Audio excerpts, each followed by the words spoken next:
बिस्मिल्लाहिर्रहमानिर्रहीम। अस्सलामुअलैकुम। आज मैं आपसे स्पेशल बिहारी कबाब रेसिपी शेयर कर रही हूँ। ये बिहारी कबाब की ओरिजिनल रेसिपी है। बहुत ही स्पाइसी और मज़ेदार है। इंशाअल्लाह आपको ज़रूर पसंद आएगी। इसके लिए हमें जिन चीज़ों की ज़रूरत है वो देख लेते हैं। मैंने यहाँ पे आधा किलो गोश्त यूज़ किया है गाय का, जिसे कि चाप के पीसेस कर दिए हैं मैंने। दही 5 टेबल स्पून यूज़ करेंगे। इसके अलावा 5 से 6 चम्मच सरसों का तेल चाहिए होगा हमें। भुने हुए चने का बेसन यूज़ किया है मैंने 2 टेबल स्पून। कच्चा पपीता यूज़ किया है 2 टेबल स्पून। अदरक लहसुन का पेस्ट यूज़ किया है 2 टेबल स्पून। एक दरमियाने साइज़ की प्याज को फ्राई करके ब्राउन कर लिया है। नमक यूज़ करेंगे हम 1/2 टेबल स्पून। ब्लैक सॉल्ट यानी काला नमक यूज़ करेंगे हम 1 टीस्पून। चाइनीज़ नमक यूज़ किया है मैंने 1 टीस्पून। रेड चिली पाउडर यानी लाल मिर्च पाउडर यूज़ किया है मैंने 1 टेबल स्पून भरकर। टर्मरिक पाउडर यूज़ किया है 1 टीस्पून। लौंग यूज़ किया है मैंने 10 से 12 अदद। 3 बड़ी इलायचियाँ यूज़ की हैं इसमें। 5 से 6 अदद हरी इलायची यानी कि छोटी इलायची यूज़ की है। 2 दालचीनी स्टिक यूज़ किया है मैंने। अजवाइन 1 टीस्पून यूज़ किया है मैंने इसके अंदर। धनिया पाउडर यूज़ किया है 1 टीस्पून। ज़ीरा इसके अंदर यूज़ करेंगे हम, सफ़ेद ज़ीरा 1 टेबल स्पून।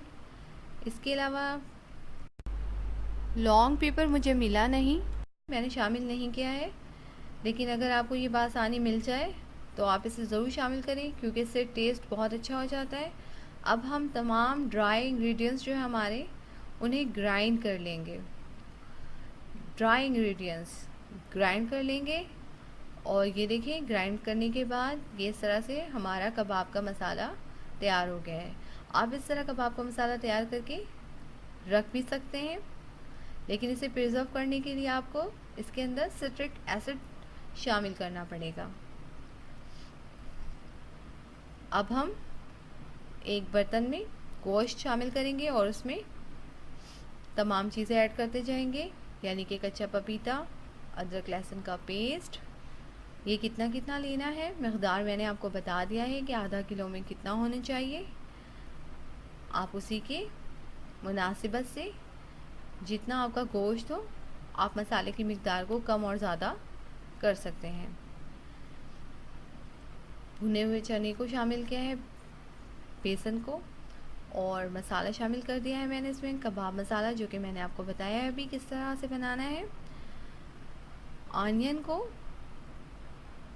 चूरा कर लिया है हमने और इसके अंदर तकरीबन 5 टेबल स्पून दही शामिल किया है और इसे एक पेस्ट सा बना लिया है। अब इस पेस्ट को इस गोश्त के अंदर शामिल कर देंगे और इन तमाम चीज़ों को अच्छी तरह से मैरिनेट करेंगे। तमाम मसाले अच्छी तरह से मिक्स होना चाहिए।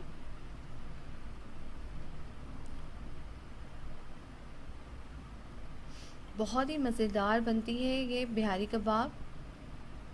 सो इस दफ़ा ईद में ज़रूर इसे ट्राई करें।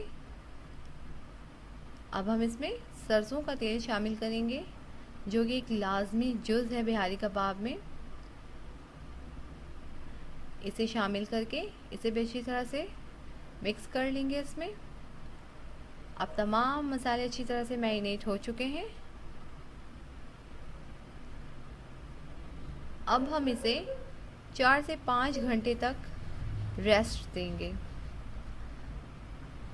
अगर आप बहुत ज़्यादा मकदार में यूज़ कर रहे हैं तो आप इसे ओवरनाइट भी छोड़ सकते हैं। मैंने 4 से 5 घंटे का वक्फा रखा है। अब हम इसे ढाँप कर 4 से 5 घंटे के लिए इसी तरह रख देंगे।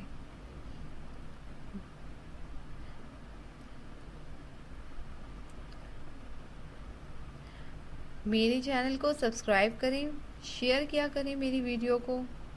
अगर पसंद आए तो प्लीज़ लाइक भी किया करें। 4 से 5 घंटे का वफ़ा हो गया है।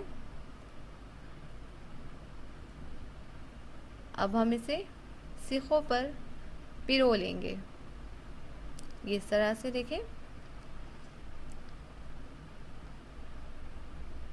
एक एक दफ़ा हम इसके अंदर डालेंगे और फिर घुमाएंगे अपनी जो बीफ की पीस है ऐसे, और फिर सीख के अंदर पिरोएंगे और फिर एक दफ़ा राउंड घुमाकर फिर से सीख के अंदर पिरोएंगे।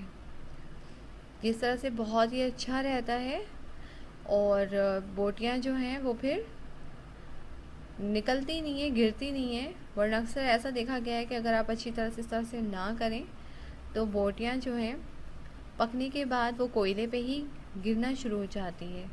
ये देखिए, फिर से मैं आपको दिखा दूँ। कम गैप देंगे, राउंड घुमाएंगे और फिर सीख में पिरोएंगे, फिर राउंड घुमाएंगे और फिर सीख में पिरोएंगे।